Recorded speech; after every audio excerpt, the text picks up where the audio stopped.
Pronto. Tá. Já está gravando, então vamos sorrir, porque estamos sendo gravados.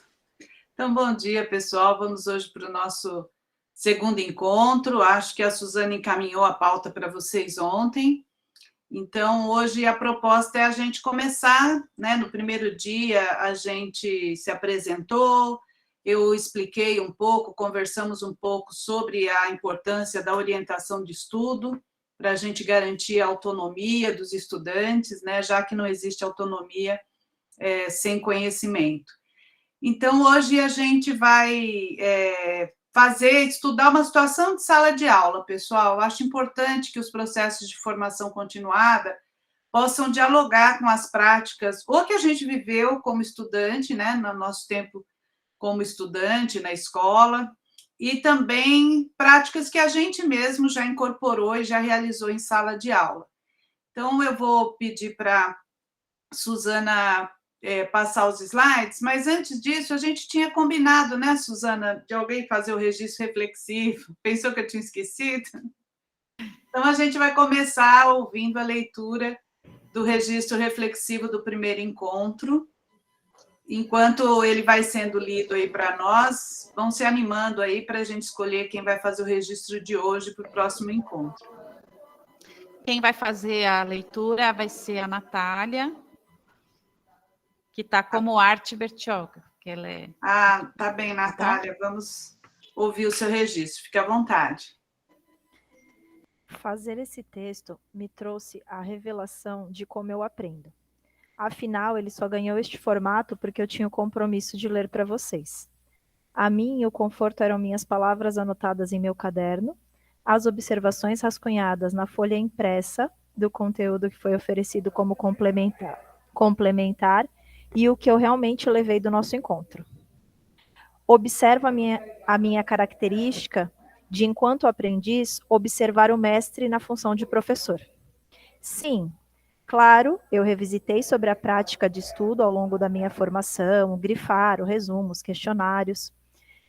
Dançavam sobre meu pensamento as memórias da Natália menina, da escola pública tradicional, a que chegou à academia diante de tantas pessoas iniciadas e teve que descobrir como era o aprender de assuntos tão densos, e a Natália mãe, que teve o privilégio de acompanhar as duas filhas em educação infantil inspirada na pedagogia Waldorf e os 3 primeiros anos do ensino fundamental em uma escola que se aproxima do construtivismo.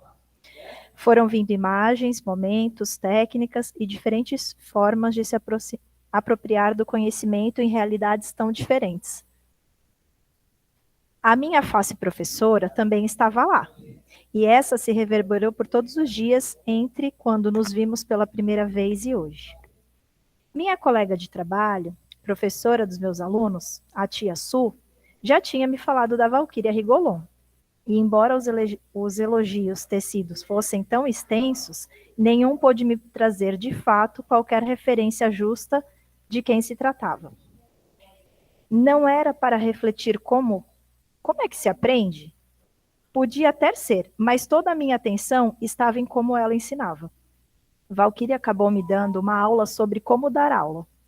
Ainda que em uma disputa interna, meus pensamentos tentassem focar nesse resgate de como eu aprendi, para construir esse novo como se aprende, era inevitável observar como que ela ensinava.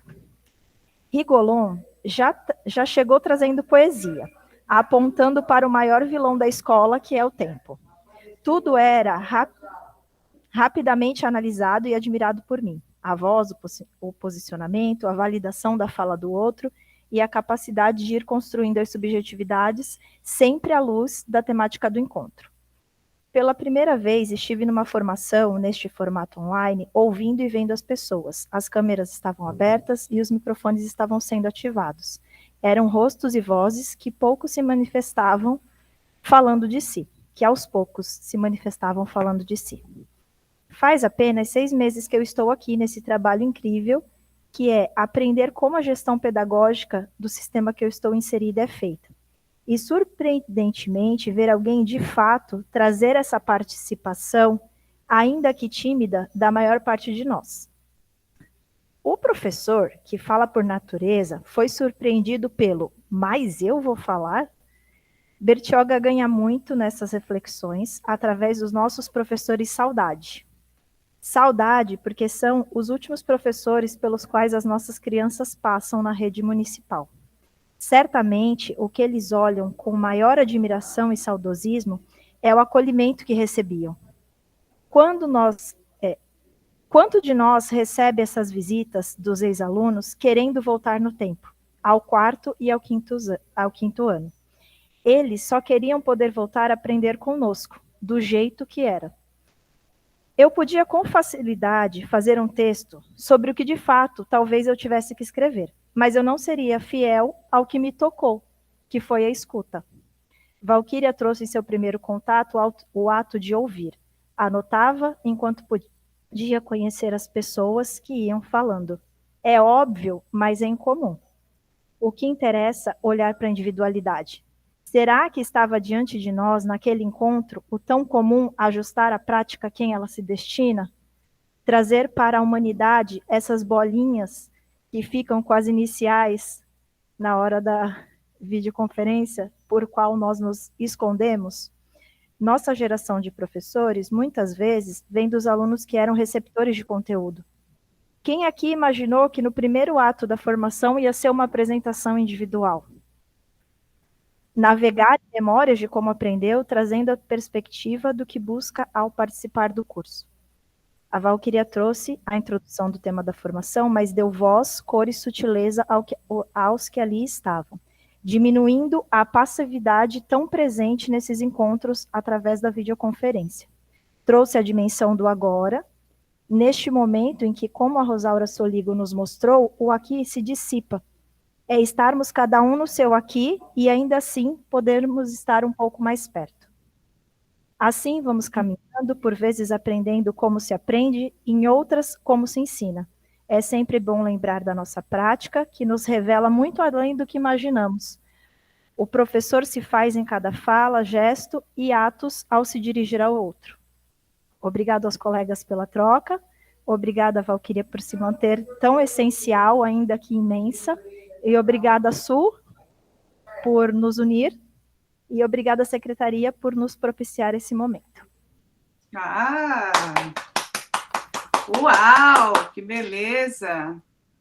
Muito bacana, Natália. Olha, em geral, vou te contar aqui a minha percepção, né? Em geral, quando a gente começa com esses registros reflexivos, os primeiros registros ainda são muito tímidos, se apresentam ainda muito como atas, sabe? Contando, primeiro a formadora fez isso, depois fez aquilo, e fico muito feliz que você tenha esse sentido aí, à vontade para fazer exatamente o que acho que um registro reflexivo precisa ter, que é trazer as suas impressões, as suas percepções, o que te tocou.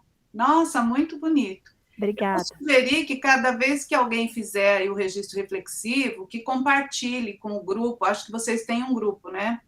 Compartilhe lá e mande para mim também depois, que eu quero guardar.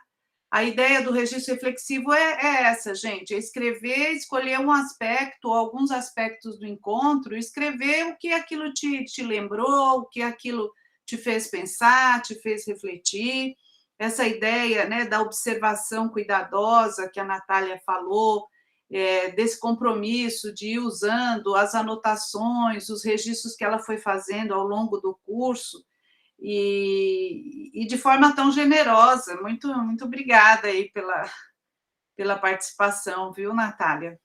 Obrigada. Pessoal, vamos lá, quem se anima a escrever o registro de hoje, não precisa ser do mesmo jeito que a Natália fez, vocês podem escolher escrever o registro em forma de uma carta, em prosa, em verso, em forma, do jeito que vocês quiserem, pode ser um relato, pode ser um testemunho, mas acho que se a gente está num curso de orientação de estudo, estudar envolve também a gente produzir registros, né, do nosso percurso de formação. E aí, então, eu gostaria de saber hoje quem se anima a escrever o registro de hoje. A gente sempre escolhe no começo do encontro, né? Às vezes tem gente que escolhe no final, mas acho que é importante no começo, porque assim quem for fazer o registro já vai anotando, já vai fazendo aí as suas observações para lembrar depois e poder ter mais elementos para organizar o registro. Quem se anima? Várias pessoas estão te dando parabéns aqui, Natália, no chat. Olha só que orgulho. Vamos lá, pessoal, se animem. Pode ser uma coisa curta, não precisa ser nada longo, extenso, não. Quem se anima?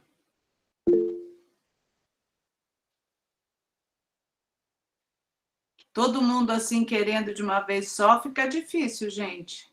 Ah, Maria Edneide, você vai fazer para a gente, então? Que beleza, olha só.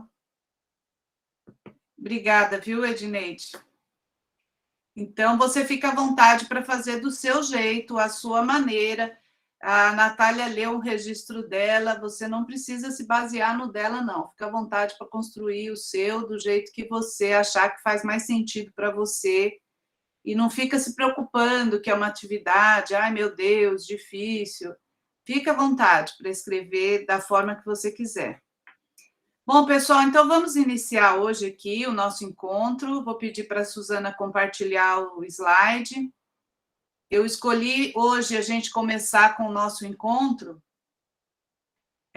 partindo de uma crônica que eu gosto muito, que é uma crônica do Otto Lara Rezende. Em todas as formações que eu dou, sempre é o primeiro ou o segundo texto, o que eu vou ler para vocês aqui hoje. Pode passar o slide. Já foi lido pela Natália, pode passar mais um. Então, hoje eu escolhi essa leitura inicial que se chama Vista Cansada. Acho que foi o Hemingway quem disse que olhava cada coisa à sua volta como se a visse pela última vez. Pela última ou pela primeira vez? Pela primeira vez foi outro escritor quem disse.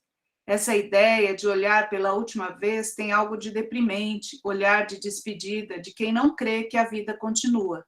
Não admira que Hemingway tenha acabado como acabou. Se eu morrer, morre comigo um certo modo de ver, disse o poeta. Um poeta é só isso, um certo modo de ver.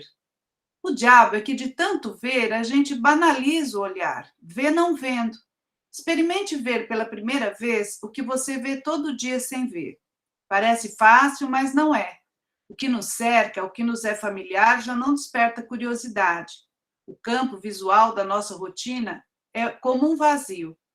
Você sai todo dia, por exemplo, pela mesma porta. Se alguém lhe perguntar o que você vê no seu caminho, você não sabe. De tanto ver, você não vê. Sei de um profissional que passou 32 anos a fio pelo mesmo hall do prédio do seu escritório. Lá estava sempre pontualíssimo o mesmo porteiro.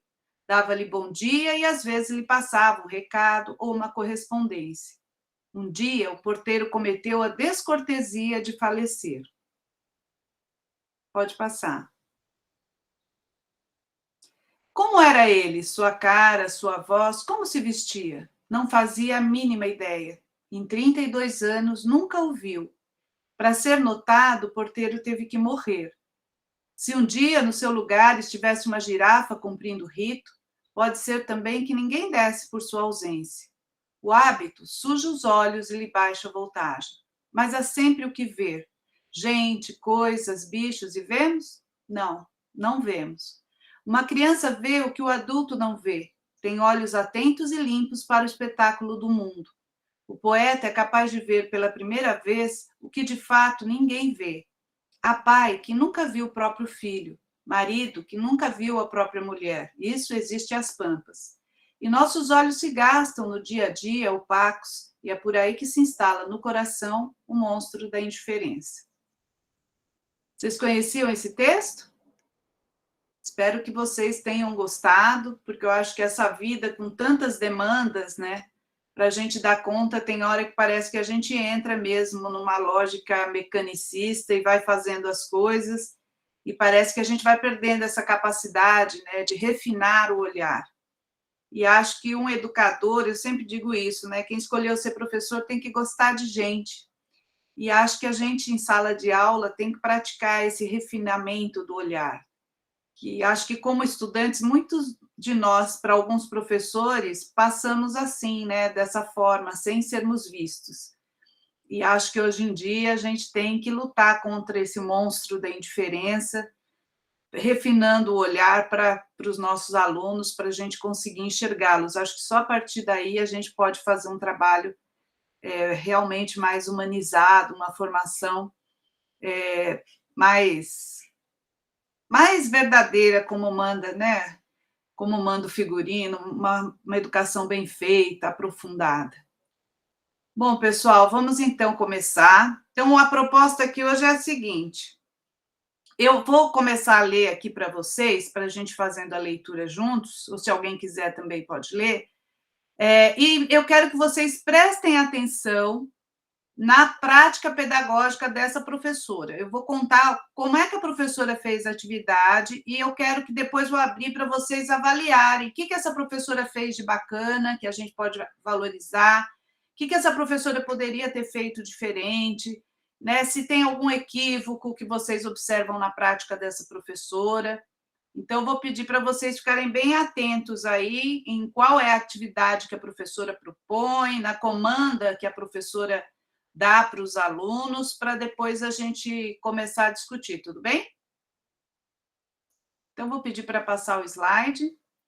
Vocês vão ter na pauta aí depois todo esse material, viu, pessoal? Eu deixei aqui hoje para a gente ler junto, mas está tudo na pauta. Então, vamos lá, tem um cenário aqui para vocês discutirem. Analisem a atividade realizada pela professora Marli com seus alunos do 7º ano e depois discutam situações desencadeadas a partir da constatação da professora Marli com sua turma. O Marcos está falando que estão com a pauta aí nas mãos. Então legal, podem ir acompanhando por aí, se preferirem. A aula teve início às 7 horas da manhã.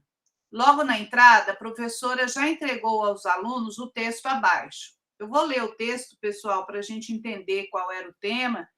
Então, o texto tinha o título Alerta Geral. Entenda porque os mais de 600 animais da fauna brasileira correm risco de desaparecer no nosso mapa. A biodiversidade brasileira é uma grandeza impressionante. Estimativas de pesquisadores revelam que o país possui de 15% a 20% de toda a biodiversidade mundial e abriga o maior número de espécies endêmicas, aquelas que não são encontradas em nenhum outro lugar. A variedade da fauna e flora é tão grande que inviabiliza o levantamento do preciso do número de espécies existentes. Calcula que seja um número de 2 milhões, dos quais apenas 10% do total já foram identificados. O ecólogo Tema Livingston, da Universidade de Campinas, a Unicamp, coordenador do maior levantamento sobre biodiversidade feito no Brasil, reconhece que há uma cratera gigantesca de informações atribuída justamente à enorme variedade de espécies. Entre riqueza, confere ao Brasil uma posição entre os 17 países considerados megadiversos, ou seja, que abrigam 70% das espécies de animais e vegetais catalogadas no mundo. Porém, apesar de tanta abundância e da certeza de que muitas espécies existentes nem sequer foram inventariadas, as atividades humanas vêm ameaçando a manutenção da biodiversidade. A União Internacional para a Conservação da Natureza estima que em todo o mundo, de 1 a 2 espécies de plantas são extintas por dia, enquanto a taxa de extinção dos animais varia de 50 a 250 espécies por dia. Pode passar.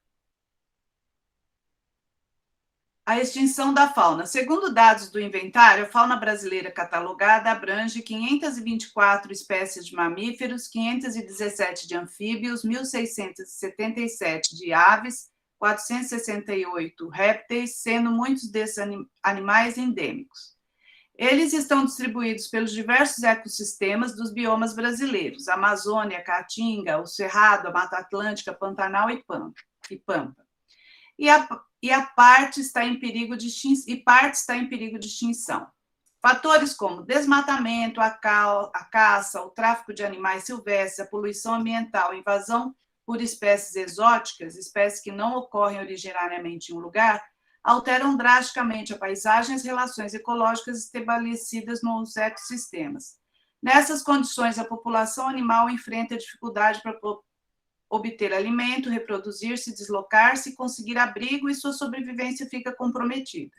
Quem sai perdendo? Em princípio, todo ser vivo tem direito à existência, e a extinção das espécies contraria esse direito. Pensando sob o ponto de vista dos benefícios que a natureza proporciona aos seres humanos, a manutenção dos ecossistemas e de seus processos ecológicos preserva fontes de alimento, de espécies medicinais, combustíveis e matéria-prima para a fabricação de produtos. Permite manter a qualidade da água, do ar, regula o clima, previne a erosão do solo e oferece áreas para lazer, entre outras coisas. A perda da biodiversidade, portanto, diminui a qualidade de vida dos seres humanos. Nina Nazário, Alerta Geral, foi uma matéria que saiu na Carta Fundamental em 2009. Pode passar. Após a entrega desse texto, que eu acabei de ler para vocês, a professora solicitou que os alunos fizessem uma leitura silenciosa e grifassem as partes mais importantes do texto. Depois de 15 minutos, perguntou se os alunos já tinham terminado a leitura e a maioria disse que sim. Então, a professora avisou que faria a leitura em voz alta do texto e que os alunos deveriam acompanhar silenciosamente.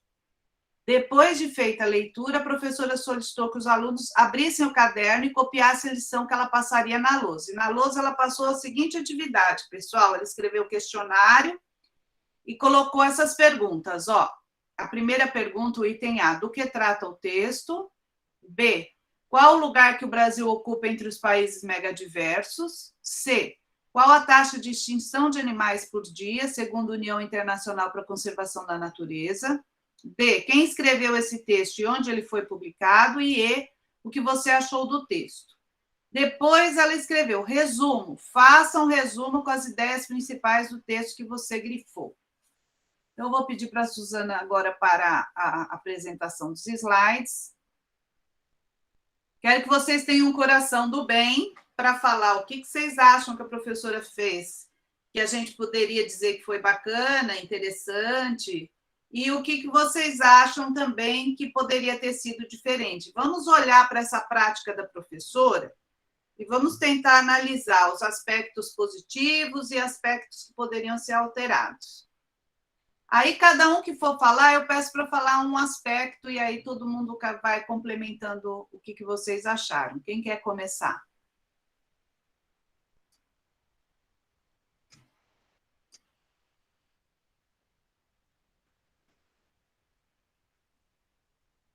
Qualquer comentário. Olha, o Marcos vai começar. Vamos lá, Marcos. À vontade. Consegue ouvir? Sim. É que meu microfone está ruim, eu estou usando o próprio do computador mesmo. Ah, tá.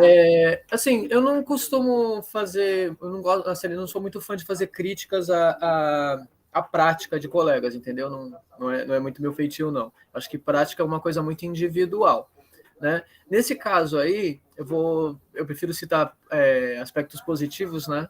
Porque o que a gente acha de negativo, principalmente quando se fala no trabalho de um ou outro colega, de uma pessoa, de um colega de profissão, a gente melhor filtrar e depois a gente inova na nossa prática, né? E até mesmo os erros ou alguma coisa que a gente possa entender como erro na prática de alguém é importante para a gente também, para que a gente possa refletir e talvez depois, mais tarde, não cometer o mesmo erro, né? Ou até mesmo inovar, né? na nossa sala de aula. Primeiro, o texto, né? O texto, eu acho que assim, de suma importância, né, quando se fala assim de texto científico, de passar para os alunos um conhecimento, a leitura desse texto eu achei assim, a escolha e a leitura desse texto eu achei que foi assim um ponto principal, sabe? Uma coisa assim que foi um ponto positivíssimo, né? Ela podia ter escolhido milhões de textos, mas ela preferiu escolher um assim que tratasse de temas atuais, da atualidade. Eu acho que quando a gente leva para a sala de aula temas atuais, são coisas assim que conseguem chamar um pouco mais a atenção, né? Na hora da interpretação, da leitura, porque são coisas que eles estão vivenciando naquele momento. Melhor do que colocar coisas que aconteceram há tanto tempo atrás, que talvez eles nem tenham conhecimento ou nem tinham nascido na época, daí assim, fica complicado para eles poderem analisar ou até interpretar o texto. Não que seja impossível, mas é bem mais tranquilo, né? Em se tratando assim, nós aqui, como professores de alunos menores, né? Quando a gente fala de alunos maiores, aí já é outro departamento, né? Mas trazendo para a nossa vivência, para o nosso mundo, né? Os alunos menores aí é bem mais fácil a gente tratar temas atuais com eles. Gente, eu concordo com o Marcos, eu acho que a escolha do texto foi acertada. Acho bacana a professora trazer um texto que circula socialmente, não é um texto cartilhesco, um texto escolarizado de um livro didático. Acho que ela vai pegar um texto de uma revista que circula socialmente, que é escrito por cientistas, né? Então, eu concordo com o Marcos. Marcos, eu queria só chamar a atenção disso que você falou, né, de tecer, às vezes, críticas aos colegas. Eu vou pedir só para a Suzana abrir de novo o slide, que tem uma coisa sobre isso que eu esqueci de falar, que eu acho importante compartilhar aqui com vocês. Se a Suzana puder voltar aqui e compartilhar a apresentação, volta alguns slides no começo da... Se puder voltar... Aqui, isso, aí. Pessoal, quando a gente... Essa é uma questão que eu discuto muito com quem trabalha, né, como formador.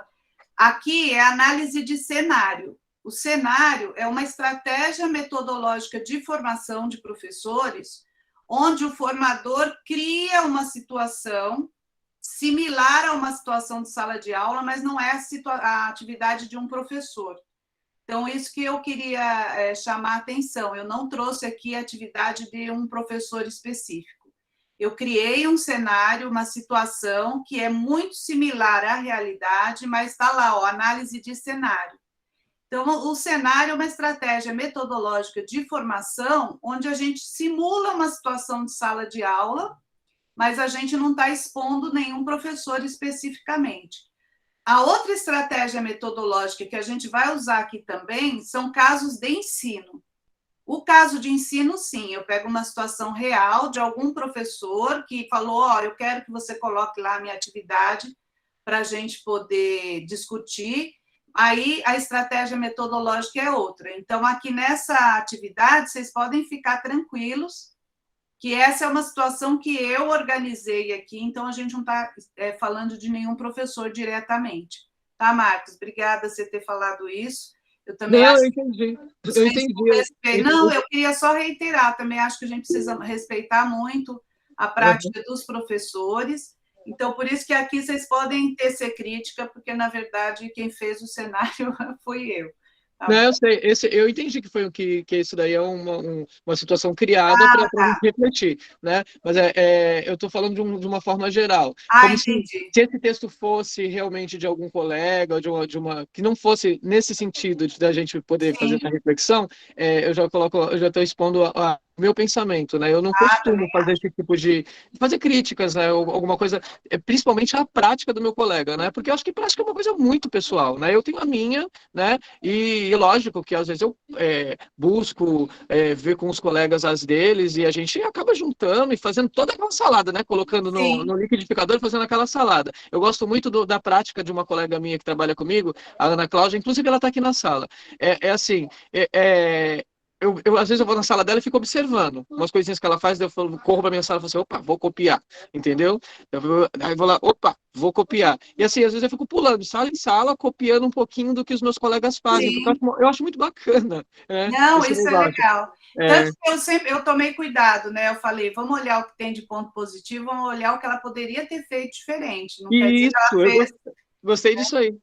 Ah, legal. Então, pode tirar. Obrigada, Suzana. Vou pedir para você tirar.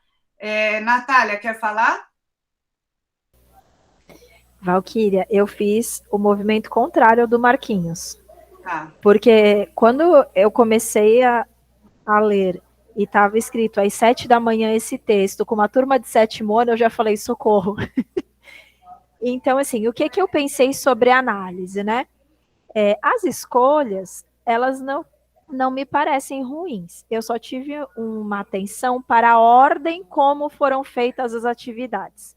Então, não tenho nenhuma crítica para falar sobre o que está sendo feito. E, inclusive, essa prática é a da minha vida. A escola minha era exatamente essa prática. Essa pessoa podia ter sido qualquer um dos meus professores. Então eu pensei assim, talvez, se eu tivesse, enquanto professora, eu colocaria a leitura primeiro, que foi o que você fez com a gente, né? Você trouxe o texto, porque é muito bacana a gente ouvir a voz do outro também. Se tivesse esse momento silencioso, talvez eu colocaria num segundo momento, para que o aluno pudesse ali agora elaborar, a partir das ideias dele, aquela leitura. O grifar, eu vejo que aquele questionário, muito presente na minha vida, talvez aquele questionário podia ser um roteiro para esse grifo. Não sei se faz sentido. E por último, a gente não sabe até que ponto isso é uma prática comum, né? Minhas filhas recentemente mudaram de escola e existe algo aí que é o que é, às vezes isso já é comum para essa sala e por isso que não está tão em etapas. Não sei o que seria isso numa perspectiva real. Mas talvez esse grifo ele pudesse sugerir o resumo. Então, tentar fazer um link, né? Primeiro, de repente, ler, depois o aluno fazer a leitura dele. Então, esse questionário ele podia ser um roteiro para o grifo, e a ideia do resumo poderia ser consultar, a partir disso, fazer aquilo. Mas... legal, os apontamentos. Bacana. Quem mais quer apontar, fazer algum apontamento? Gente, lembra lá da sequência? A professora entregou o texto, pediu a leitura silenciosa, depois ela fez a leitura, depois ela já passou lá a comanda, né, com o questionário e pediu para grifar as partes mais importantes e fazer o resumo. Quem mais quer comentar algum aspecto em virtude do que a gente conversou na semana passada, no encontro passado?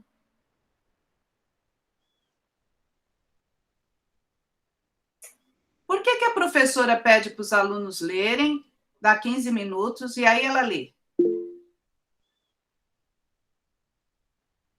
Hein, pessoal? O que vocês acham? Por quê? A gente também faz isso, né? Atira a primeira pedra quem nunca fez isso. Por que a gente dá um tempo para os alunos fazerem leitura silenciosa, depois a gente pega e lê o texto em voz alta?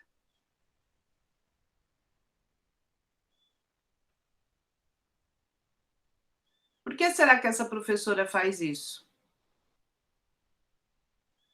Bom, eu vou inverter a pergunta. Se vocês fossem alunos... todo mundo faz isso, Marcos, eu também já cansei de fazer. Mas, olha, vamos pensar, é uma turma de 7º ano, né? A gente está analisando uma turma que está lá na frente.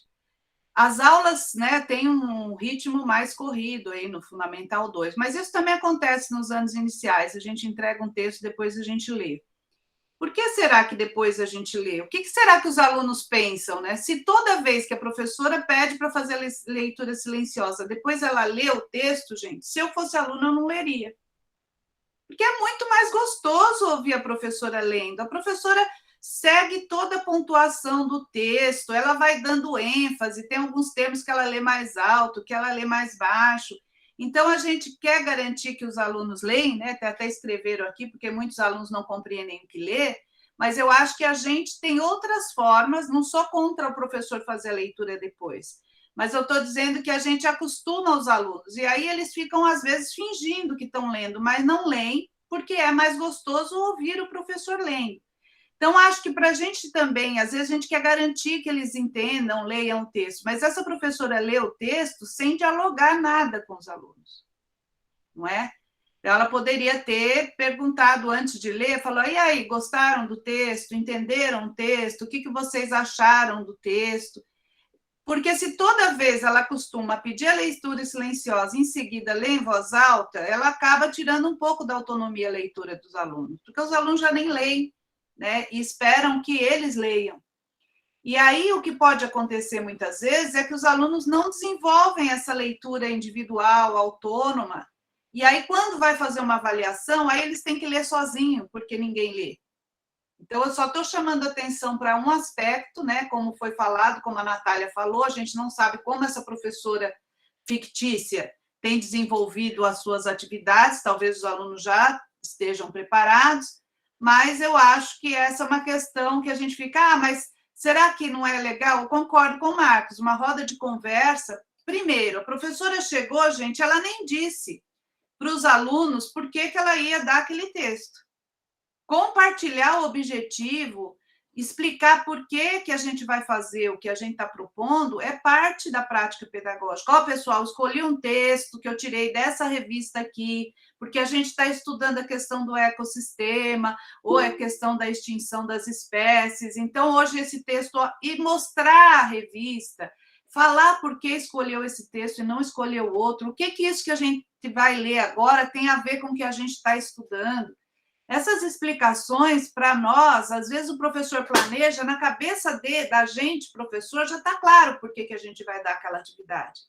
Mas a gente precisa explicar isso para os alunos, não é? Então, aqui, olha, o quarto A e quarto B da EMEI José Carlos Buzinaro está falando, acredito que seria necessário, antes da entrega do texto, contextualizar exatamente.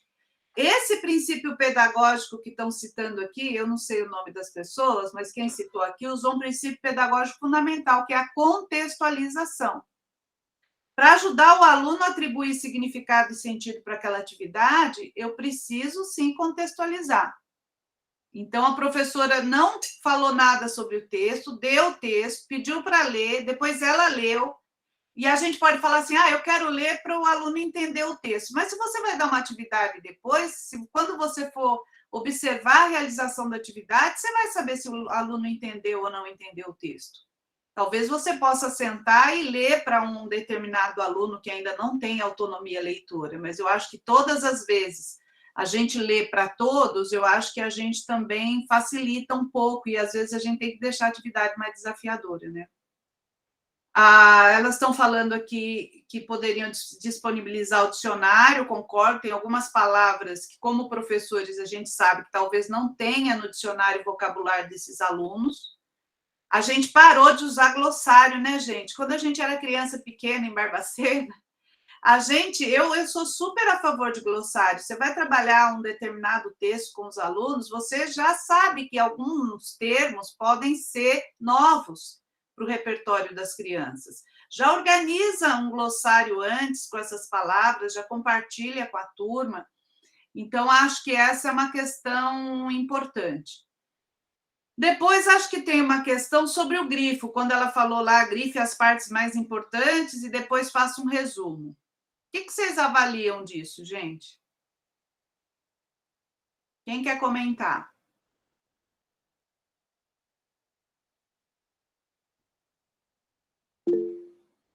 Pode falar. Eu acredito que se... Tá ouvindo? Tô ouvindo. Desculpe. Eu acredito que se houver esse contexto, fica claro para os alunos o que é importante.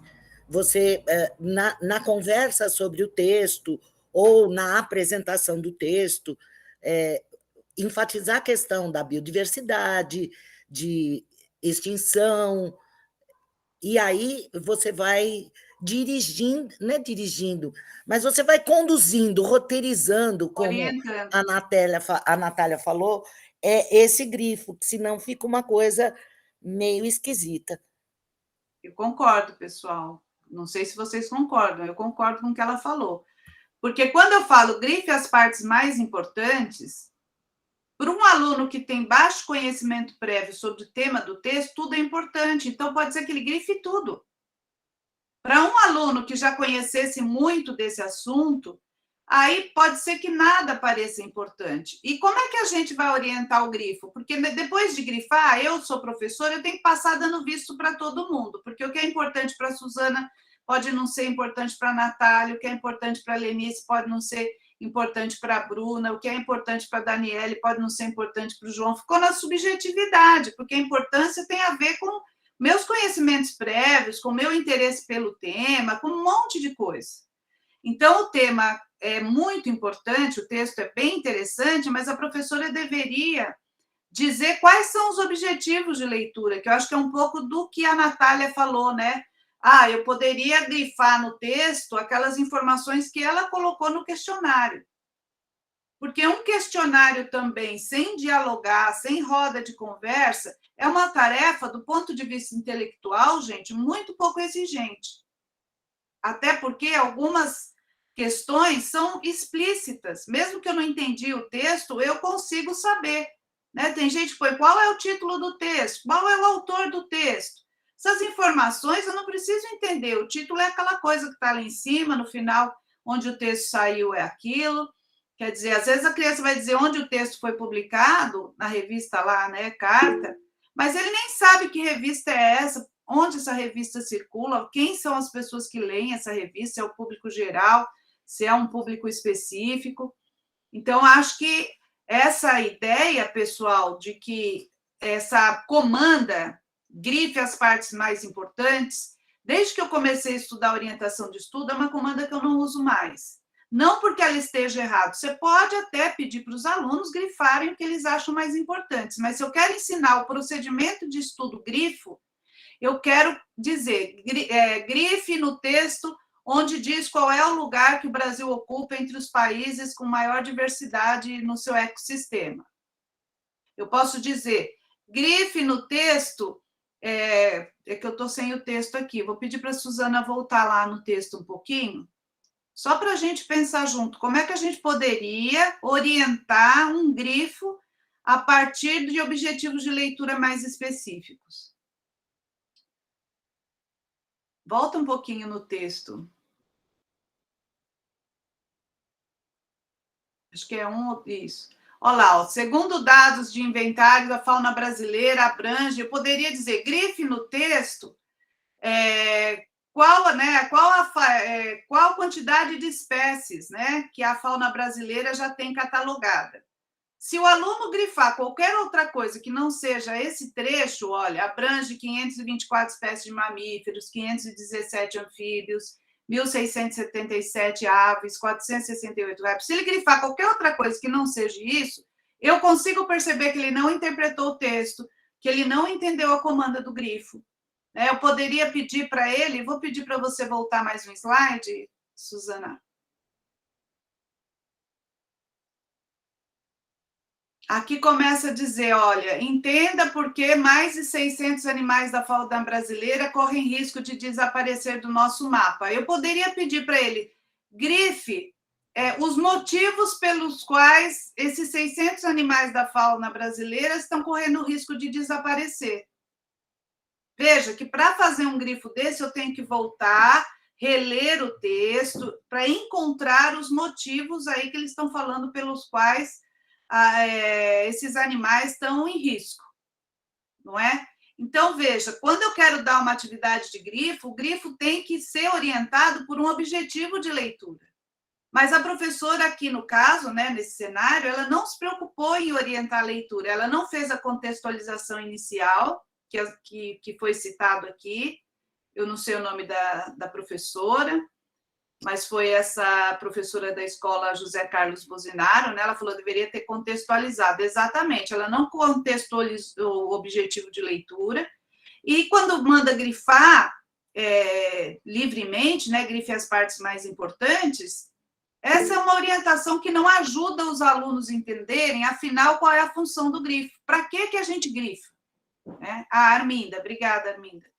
Para que a gente grifa? A gente tem que ensinar os alunos. Eu grifo um texto em função dos objetivos de leitura. Para quando eu for retomar aquele texto num outro momento, as informações principais vão estar destacadas, mas em função do meu objetivo de leitura, daquilo que a professora e que a turma queria aprender com aquele texto. Então, uma coisa importantíssima é a gente ajudar os alunos a localizarem as informações importantes em função do objetivo de leitura. E aqui a gente tem vários conceitos, né? O texto é muito bom, mas eu não sei se ela está querendo discutir o que é biodiversidade, se ela está querendo discutir extinção de espécies, se ela está querendo discutir a questão do que eles chamam de países megadiversos, porque tem muitas informações que são importantes, pode ser até todas essas informações, né? E depois que ela pede para eles grifarem as partes mais importantes, pede para fazer um resumo, né? Seria muito interessante se a professora fosse verdadeira e a gente pudesse perguntar, eles sabem fazer um resumo? Sempre que a gente vai ensinar resumo, o primeiro passo eu sempre digo, a professora precisa mostrar um resumo que a professora fez do texto. Falar, pessoal, hoje eu vou mostrar para vocês como eu resumi. E aí pega o texto-fonte, pega o resumo e vai mostrando. Porque o resumo, ele precisa, não é um rol de lista de informações do texto, ele precisa ter, entre um parágrafo e outro, tem que ter coesão, tem que ter coerência. Se isso não for ensinado, os alunos não vão aprender a fazer resumo. Eles vão ficar como a gente ficava. Copia um parágrafo, pula outro, copia um parágrafo. Isso não é resumo. Então, se a gente também dá visto no resumo, como se aquela coxa de retalho, aquele patchwork fosse um resumo, a gente também está legitimando eles se apropriarem de algo que não é resumo e que a gente está dizendo que é resumo. Não é? Então, aí é uma coisa que a gente não pode inferir. Pode ser que a professora já tenha trabalhado o resumo com os alunos, então isso já está uma questão resolvida. No 7º ano, pode ser que eles já tenham autonomia para fazer esse resumo. Eu vou dizer da minha experiência, acho difícil que um aluno tenha se apropriado de um resumo se isso não foi trabalhado didaticamente, sabe, como um procedimento de estudo importante. É igual olha, vamos pensar, pode tirar o slide, Suzana.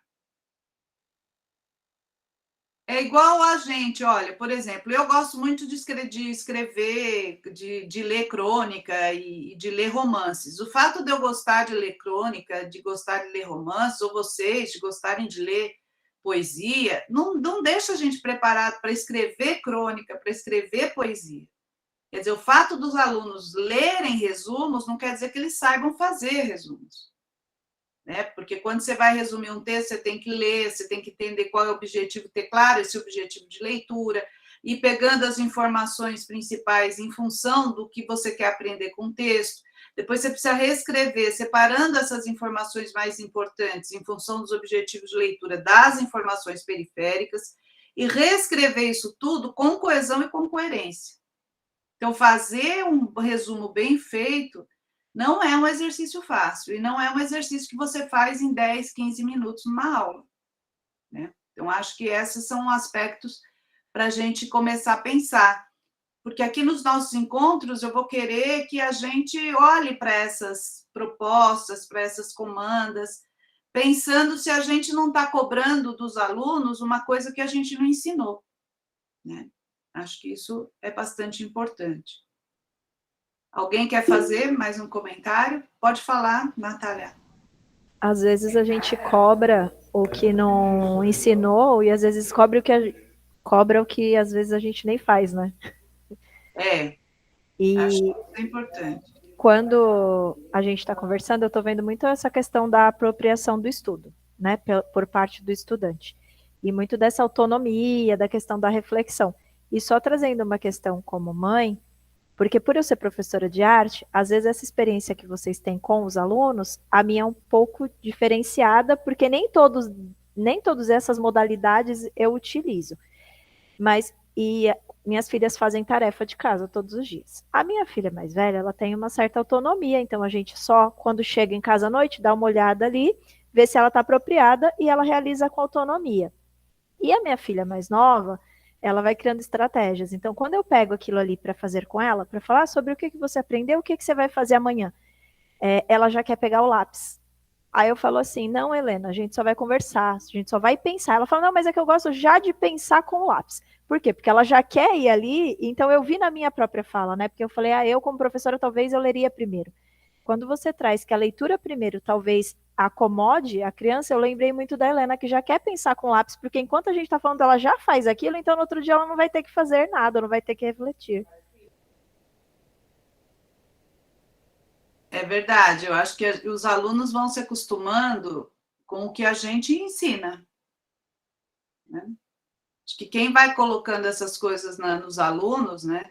Que às vezes na nossa época a gente sabia que às vezes o questionário, a primeira pergunta estava no primeiro parágrafo, a segunda pergunta estava no segundo parágrafo, a coisa estava já tão condicionada, mecanizada, que a gente nem lia o texto todo, a gente já ia para o questionário e procurava só as respostas, né?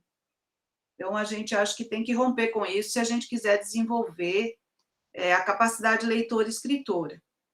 Tem uma questão da lição de casa, que eu vou aproveitar para comentar aqui, já que a Natália abriu essa porteira.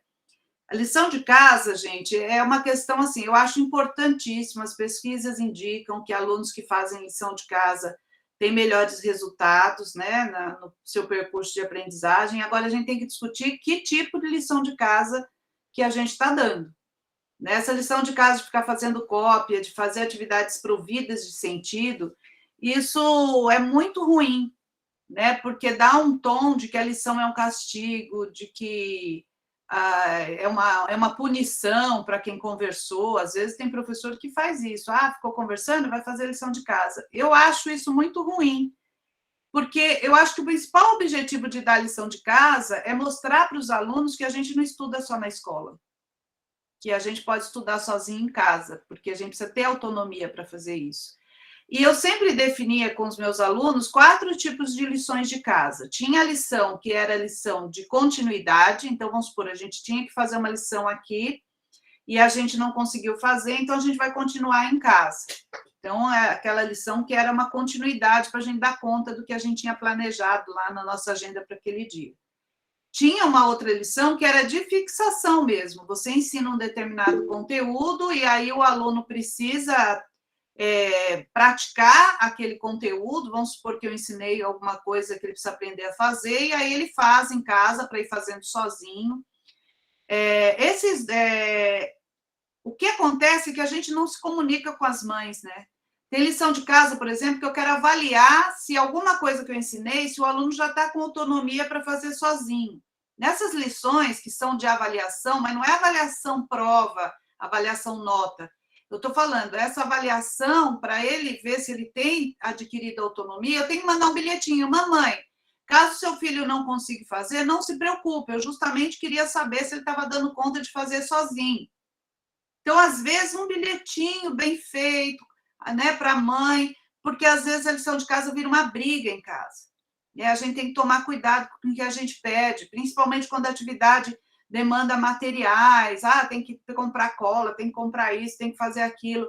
A gente tem que tomar cuidado, as mães trabalham o dia inteiro, os pais também, né? Eu já vi mães brigando na escola, falando para não dar mais lição, que toda vez que chega a lição é uma briga danada, que quer ensinar, que o aluno fala que não é daquele jeito. Então, eu falei, tem lição que é de continuidade, tem lição que é de fixação, são exercícios para ele exercitar mesmo. Tem lição que é de avaliação, que eu quero saber se ele está dando conta de fazer sozinho, e aí, se não der, não tem problema, a mãe coloca, olha, ele não conseguiu fazer, como você disse que não era para ajudar, segue a lição de volta.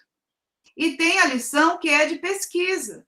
Nem toda lição tem que ser uma lição. Olha, eu dava para os meus alunos no primeiro ano lição que era para observar a mãe fazendo arroz e só fazer a lista de quais são os produtos que a mãe usa quando vai fazer arroz. É para escrever lá, olha a mãe fazendo arroz, vai dizendo, colocando tudo que ela põe. Ela põe água, ela põe óleo, ela põe cebola, ela põe alho, ela põe arroz, ela põe colorau, e aí vai indo, dependendo da forma.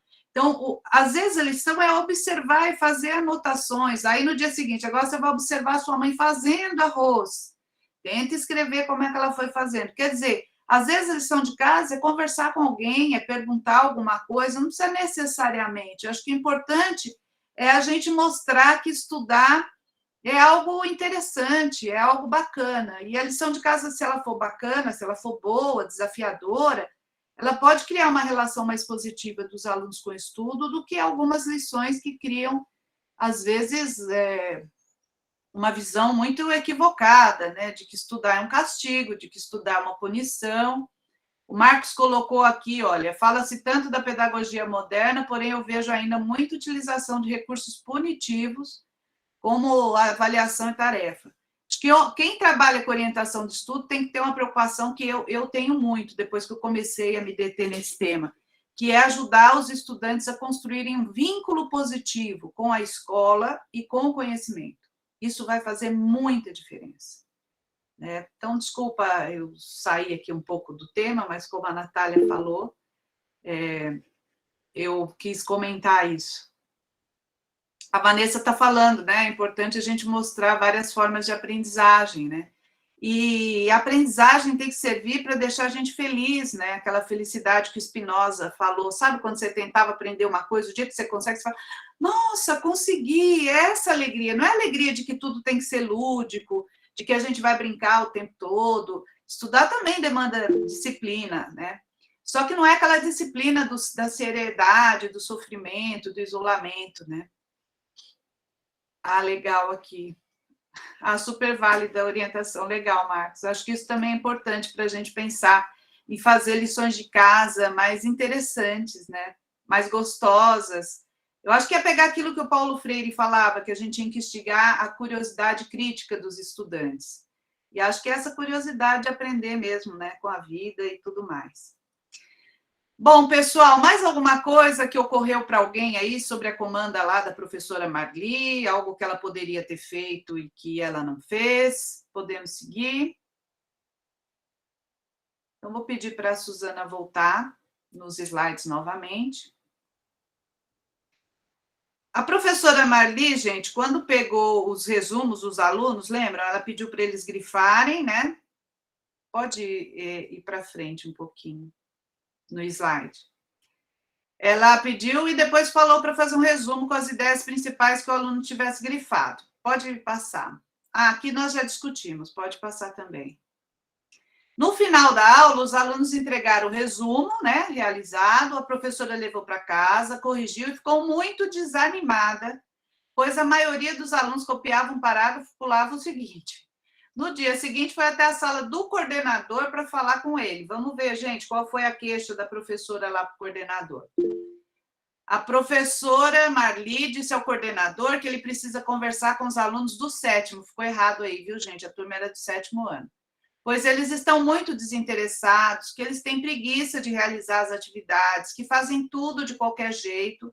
Então, para ela exemplificar, ela mostra alguns dos resumos que ela havia solicitado e continua dizendo que os alunos não querem nada com nada, que os alunos não sabem nem fazer um resumo, que ela está muito desanimada com essa turma.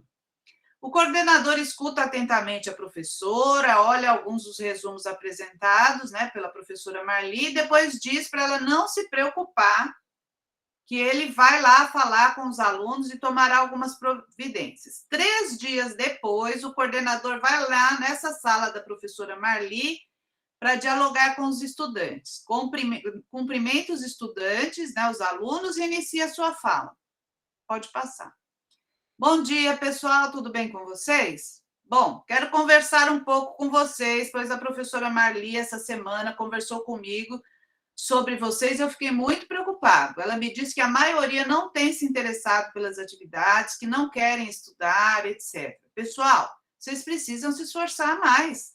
Vocês andam muito dispersos, precisam demonstrar interesse, cumprir devidamente as atividades. Muitos de vocês, eu sei, que ficam até de madrugada acordados no celular, depois, no dia seguinte, chegam aqui quase como zumbis. Alguns alunos riem, né, quando ele fala isso.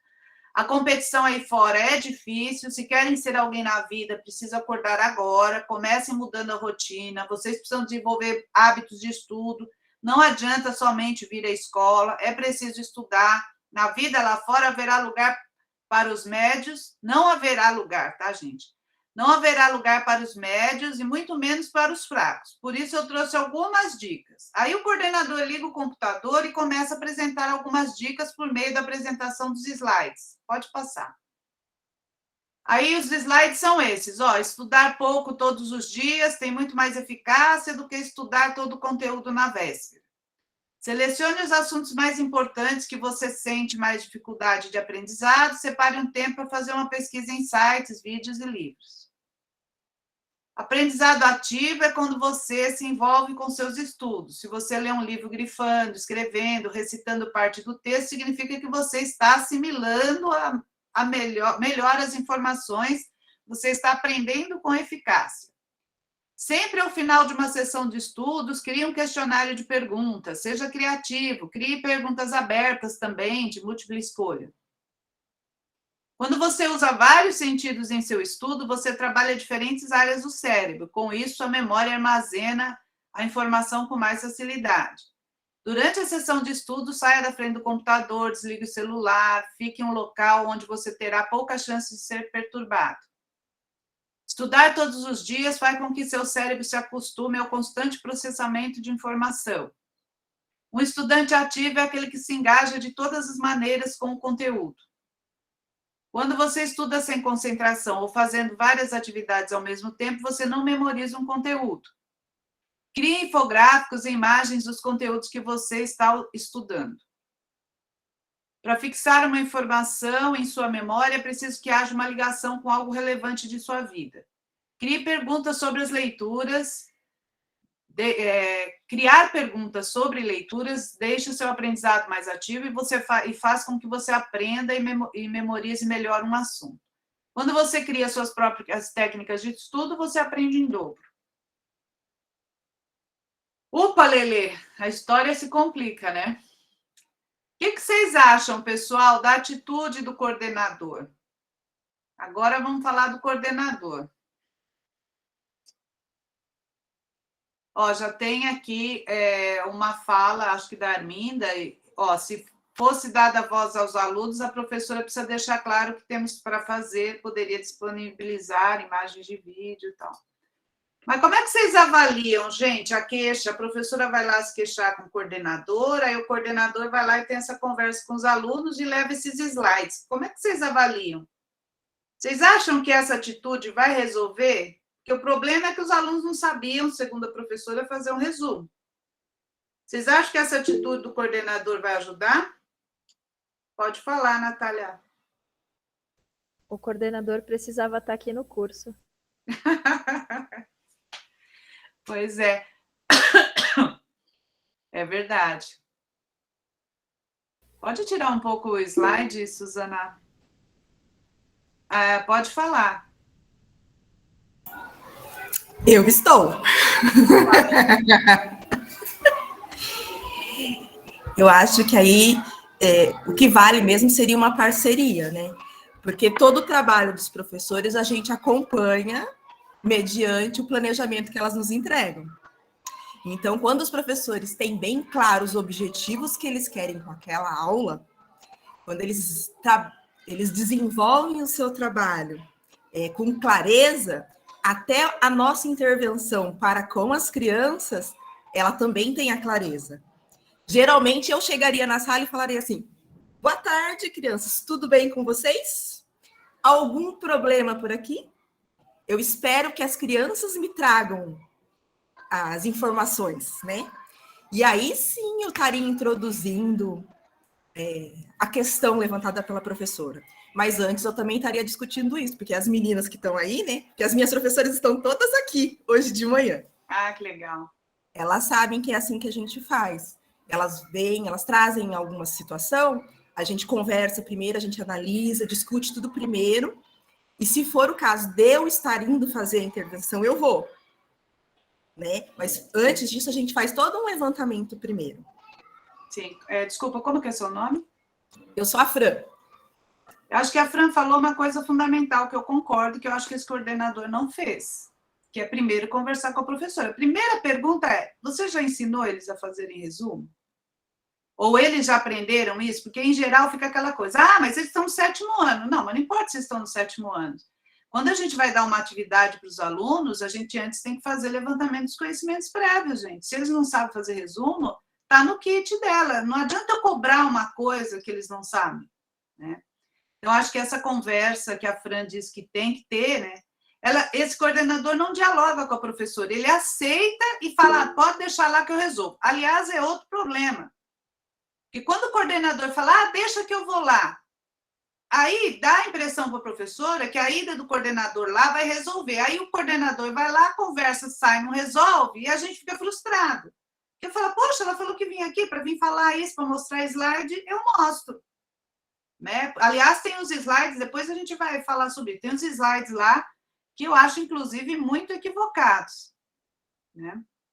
Quer complementar alguma coisa, Fran? Gostei da tua fala. Acho que essa conversa com o professor é essencial mesmo, porque o coordenador acompanha o trabalho, mas não está dentro da sala para saber tudo, né? E todo o trabalho do professor, assim, a nossa função de coordenação é essa, é estar ali acompanhando, orientando, né? E é uma parceria, porque se eu não acreditar no trabalho que os professores estão desenvolvendo dentro da sala de aula, se eu não confiar naquilo, se eles não demonstrarem que eles têm segurança naquilo, fica complicado da gente estabelecer um bom trabalho. Sim. Né?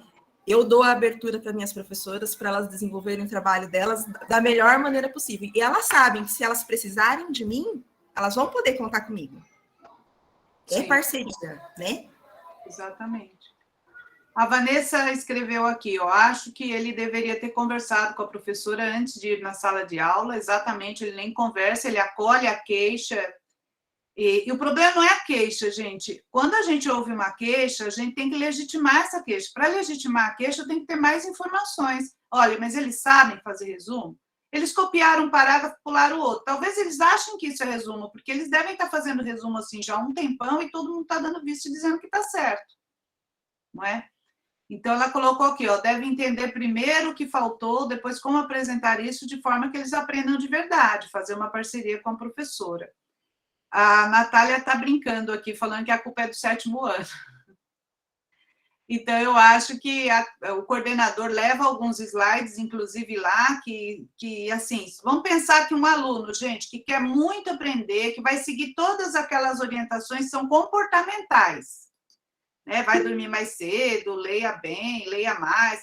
Será que isso vai ensinar a fazer um resumo? Ó, a Edneide levantou a mão. Pode falar, Edneide. Professora, eu gostaria só de complementar a fala da Fran, da importância dessa disponibilidade do coordenador nos ouvir. Durante esse ano, eu recebi pela primeira vez um aluno com autismo e eu fiquei muito preocupada para adaptar as atividades e também a segurança que eu tive quando eu sempre entrei na sala dela e apresentava as atividades e dizia para ela se estava adequada, se a minha linha de pensamento estava correta. Então, só gostaria de dizer que isso faz toda a diferença, ter um coordenador que tem esse olhar. Não um olhar de dizer, professor, não é assim, mas de orientar, de você ter certeza que o que você está levando para a sala de aula é o correto, alguém aprovou, alguém disse, pode ir nessa linha que você está no caminho certo. Obrigada. Acho que ter essa escuta, a Fran falou numa palavra que eu gosto muito, né? Tem que ter parceria, mas a gente sempre tem que ver que tipo de parceria que a gente está estabelecendo, né? Não pode ser aquela parceria de bacon com ovos que a galinha bota o ovo e o porquinho tem que morrer para dar o bacon. Tem que ser uma parceria, sabe, de igual para igual. Ninguém sabe tudo, gente, né? Acho que a humildade e a generosidade são duas virtudes que um professor precisa ter. E eu nem estou falando dessas virtudes do ponto de vista só cristão, não, embora eu seja cristã. Estou falando da generosidade de querer compartilhar, sabe? De querer que todos aprendam, de ter o conhecimento como uma estratégia para a superação dessas condições de vida, e também o diálogo, né? Que é uma coisa tão, tão importante. O Marcos também está falando que na escola dele é coordenadora também, né? É super parceira nesse melhor sentido, né, Marcos, creio eu, que é de apoiar, de orientar, de ajudar, de ter uma escuta cuidadosa, né, para as falas dos professores, mas também ter uma escuta para a turma, né? A Fran falou que ia chegar lá primeiro e perguntar para os alunos, outro coordenador chegou lá, derramou um monte de slide, mas nem parou para ouvir os alunos, quer dizer, ele não dialogou, né? Foi um monólogo, só o coordenador falou. As crianças, né, existem muita vida inteligente na cabeça das crianças. A gente é que precisa saber como dialogar com tudo isso que eles vivem, com tudo isso que eles veem, com tudo isso que eles pensam, né? Pode falar.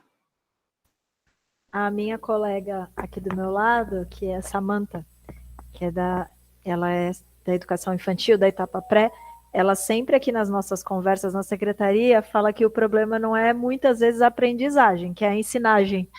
Verdade. Então, em vários momentos que a gente está aqui refletindo sobre alguma coisa, ela fala assim, então, mas aí, ó, tá na ensinagem, não tá na aprendizagem.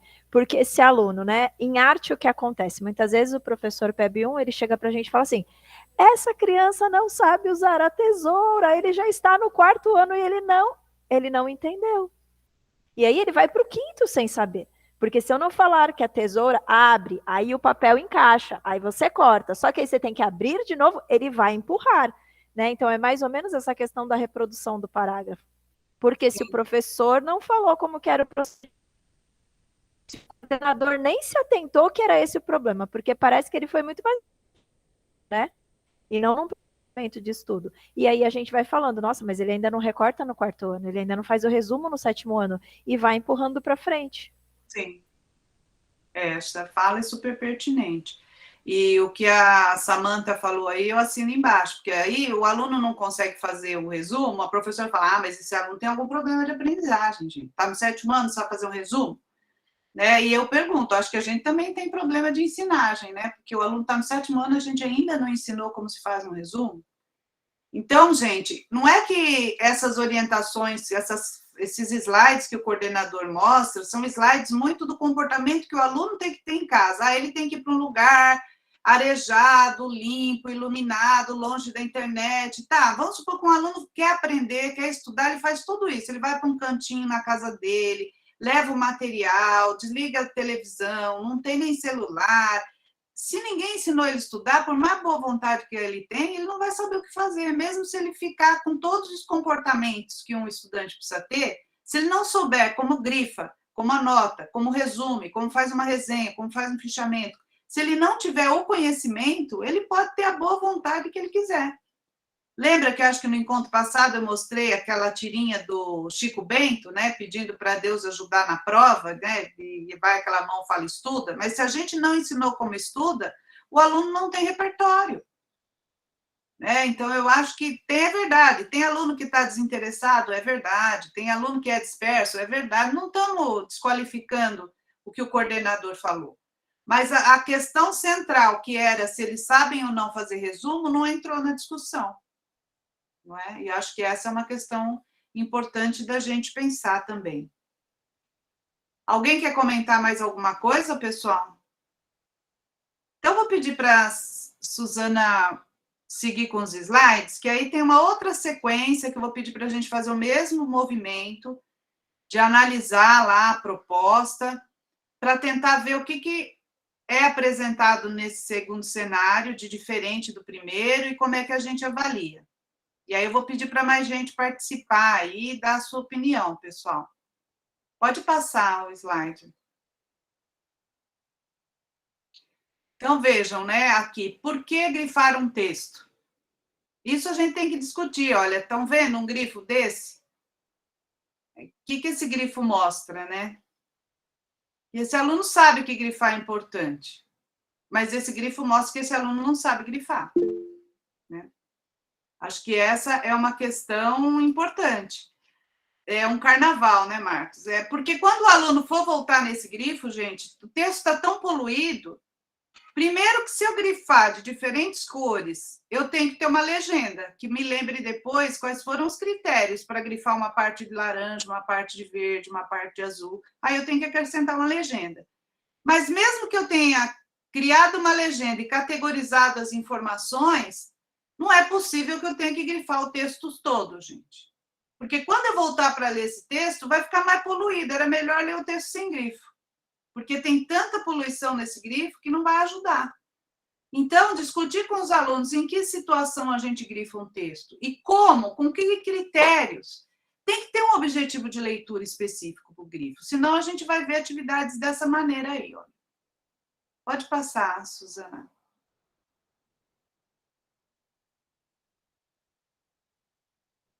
Acho que a Suzana saiu. Então, vamos agora ouvir a atividade do professor Gabriel, pessoal, depois vocês vão avaliar, tá? Um cenário um pouco diferente. Analisem a descrição abaixo das atividades propostas pelo professor Gabriel para os alunos do 5º ano. O professor Gabriel começou a aula perguntando se os alunos se lembravam do desastre de Mariana, em Minas Gerais, e o que sabiam a respeito. Alguns alunos falaram o que haviam visto na TV ou ouvido falar a respeito. Depois da roda de conversa inicial, ele, né, entregou um texto aos alunos sobre o desastre de Mariana e disse que eles deveriam ler o texto para estudar. Então, distribuiu um texto para cada aluno, solicitou que fizesse a leitura silenciosa do mesmo, de forma bem atenta, porque depois teriam que fazer uma atividade sobre o texto. Pode passar.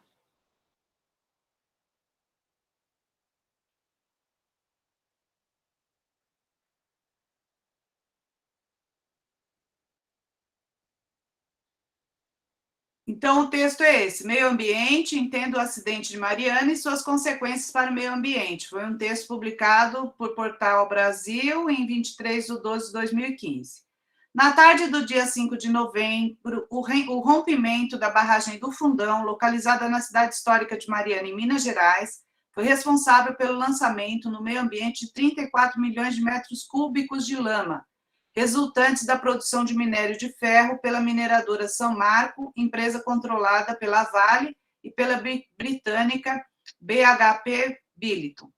663 quilômetros de rios e córregos foram atingidos, 1.469 hectares de vegetação comprometidos. 207 dos 251 edificações acabaram soterradas apenas no distrito de Bento Rodrigues. E esses são apenas alguns números do impacto, ainda por ser calculado do desastre já considerado a maior catástrofe ambiental da história do país. A enxurrada de rejeitos rapidamente se espalhou pela região, deixou mais de 600 famílias desabrigadas e chegou até os córregos próximos.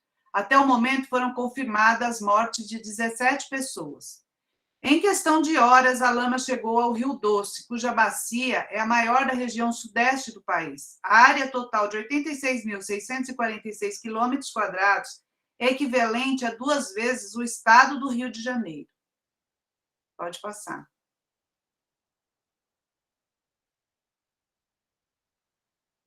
O aumento da turbidez da água, e não uma suposta contaminação, provocou a morte de milhares de peixes e outros materiais. De acordo com o IBAMA, das mais de 80 espécies de peixes apontadas como nativas antes da tragédia, 11 são classificadas como ameaçadas de extinção e 12 existiam apenas lá.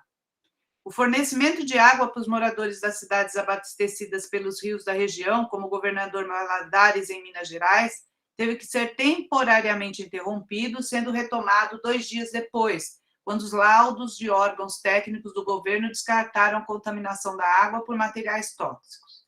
A lama avançou pelo rio com grande velocidade, chegando ao Espírito Santo em menos de 5 dias.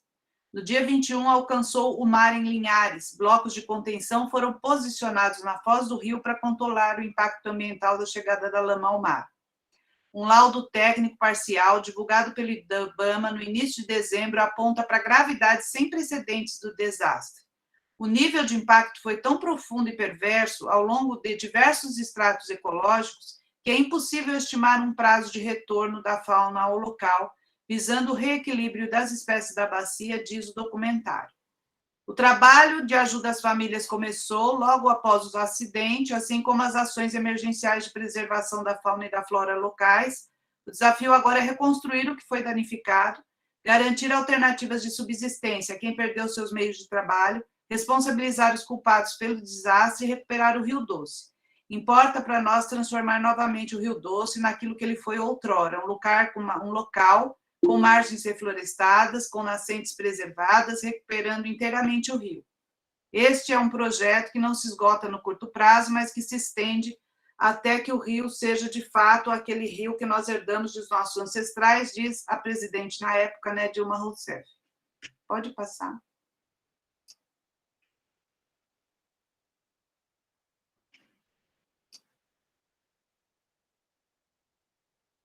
Railda, você quer falar alguma coisa?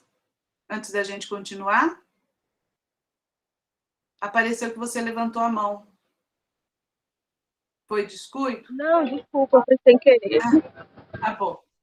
Então, esse foi o texto. Depois que todos haviam lido, o professor disse que eles deveriam grifar com marca-texto a partir das solicitações que faria. Então, passou a escrever na lousa os seguintes comandos. Grife no primeiro parágrafo quando aconteceu o acidente em Mariana e por qual motivo a barragem foi rompida.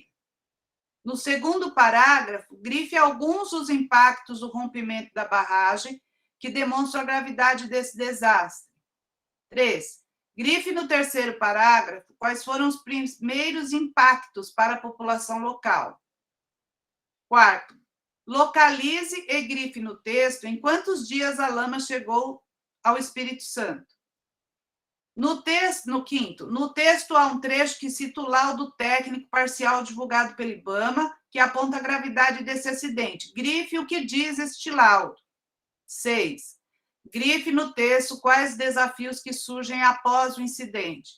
7. Na época do desastre, o Brasil tinha Dilma Rousseff como presidente. Grife o que ela disse sobre o desastre. Depois que os estudantes terminaram de realizar o grifo, o professor foi revendo e discutindo com a turma sobre o que haviam grifado, a partir do que foi proposto. Fez uma correção coletiva, discutindo com os alunos o que haviam grifado, até onde haviam grifado.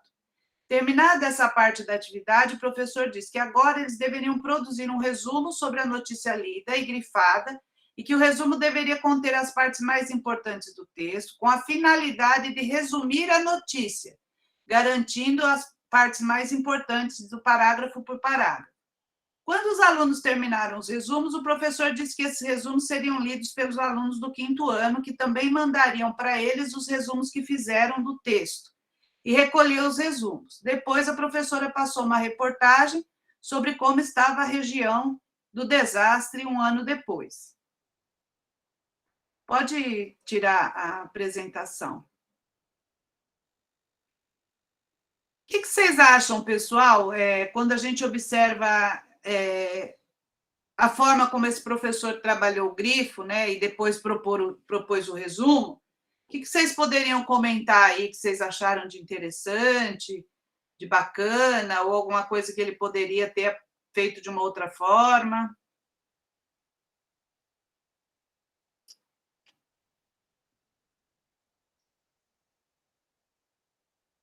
Quem quer falar? Michele pode falar. Michele, pode falar. Natália. Esse está bem procedimental, né? Tem um roteiro maior e eu acho adequado por ser um 5º ano. Talvez se você tivesse numa questão de autonomia, não precisava estar ali tão específico o parágrafo, mas a gente está pensando numa criança que aqui é público para a gente, que está construindo o como fazer.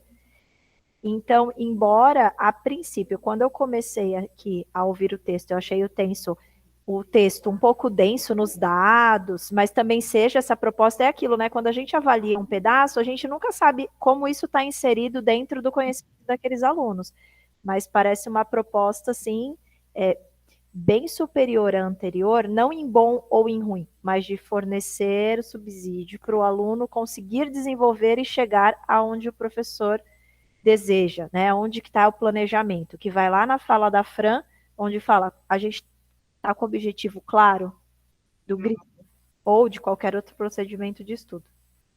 Legal. Quem mais, pessoal, quer comentar?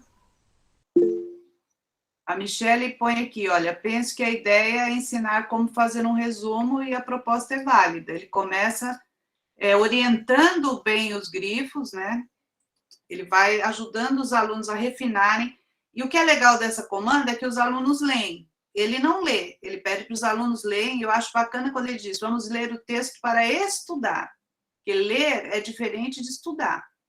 A gente lê muitas coisas durante o dia, na vida da gente, durante a semana, mas é diferente de quando a gente senta para estudar, né? A leitura de estudo, ler para estudar, é uma modalidade que não é igual ler para achar uma informação, não é igual ler para se distrair, para passar o tempo, não é igual ler para se informar, ela tem um outro enfoque. Quem mais, pessoal? Vamos lá, animem-se para participar. O que mais vocês acharam interessante? Ou não, também vocês podem criticar, ninguém é perfeito. Eu tenho uma coisa que eu faria diferente do que o professor fez aí. Tem alguém que pensou nisso?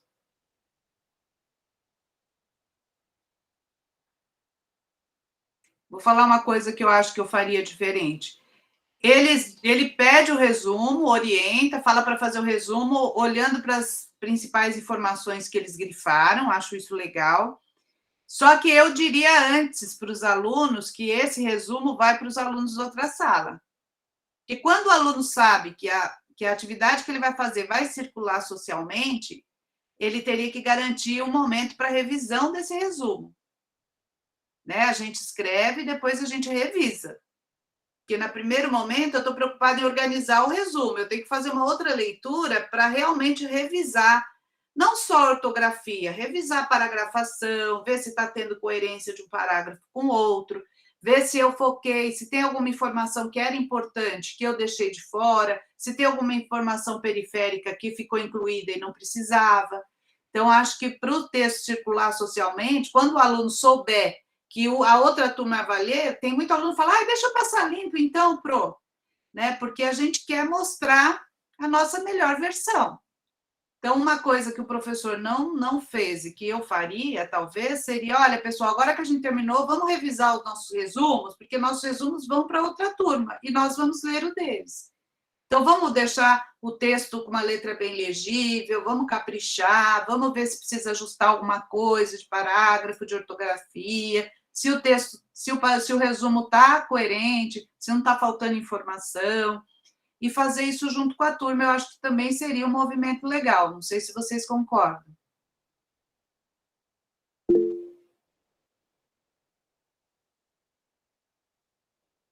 Exatamente, né? A Natália está falando que uma questão importante é saber que aquilo vai comunicar o outro. Quando a gente fala nas condições de produção de texto, e produzir um resumo é produzir um texto, né? Quando a gente precisa garantir as condições, a gente tem que dizer o que escrever, para quem escrever, em que gênero escrever, essas condições o professor colocou. A gente vai escrever um resumo de um texto-fonte, que eles já leram, já orientou o grifo para ajudar a refinar e identificar as partes mais importantes do texto, já faltou dizer para os alunos que esse texto ia circular fora da sala de aula, que não era só para ele corrigir, que outra turma iria ler. Né? Então, essas condições de produção precisam também ser bem garantidas para a gente conseguir avançar nesse percurso. Ocorre para mais alguém, pessoal, alguma outra questão que vocês acham que o professor poderia ter garantido? Vou fazer uma outra pergunta. A outra professora lá do 7º ano, ela deu um questionário. Qual que vocês acham, comparando a proposta do questionário com a proposta de orientação para o grifo? Qual das atividades vocês acham que contribui mais para os alunos aprenderem sobre o que o texto está trazendo?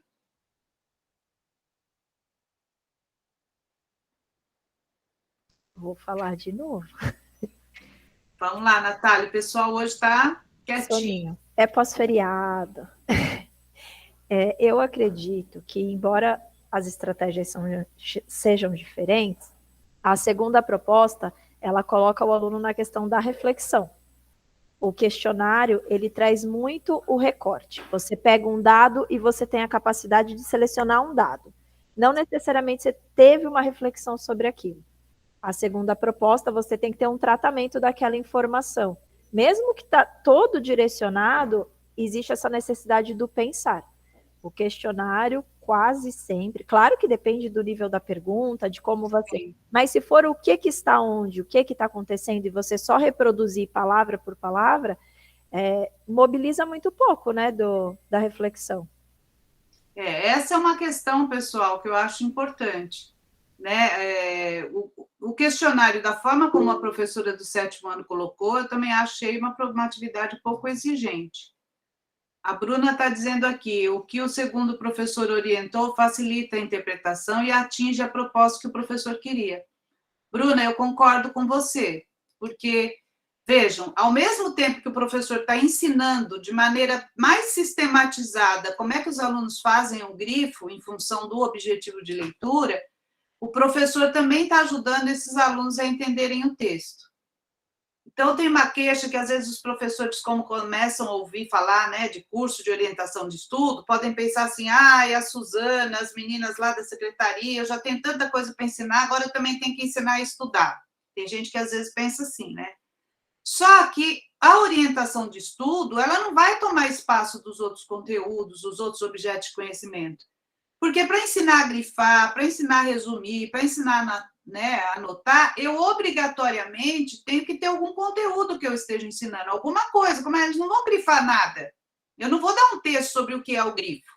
Eu vou dar um texto da matéria que eu estou ensinando.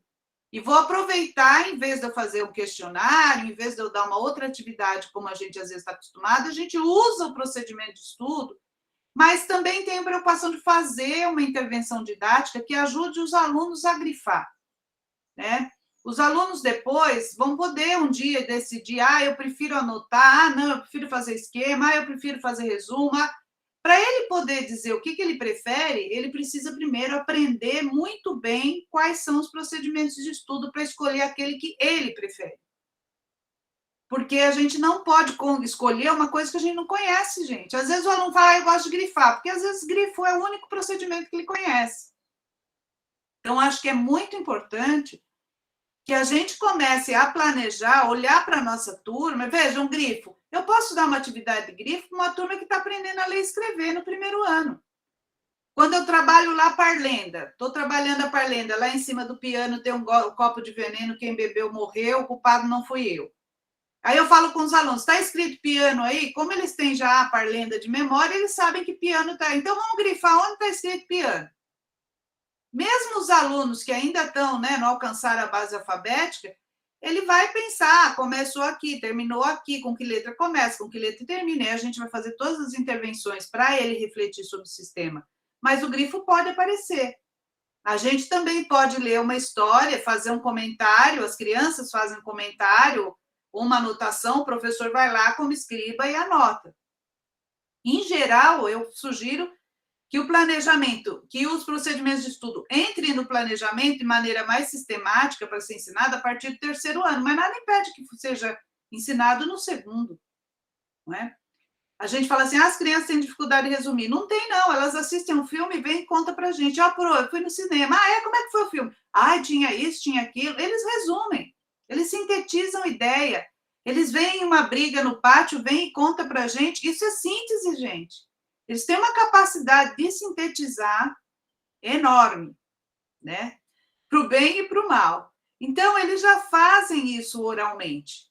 O que está no kit da escola, eu acho que aí é que tem um pouco disso, né? Que aquele coordenador, quando começa a mostrar aquele monte de slides, está falando coisas que o aluno tem que fazer sozinho.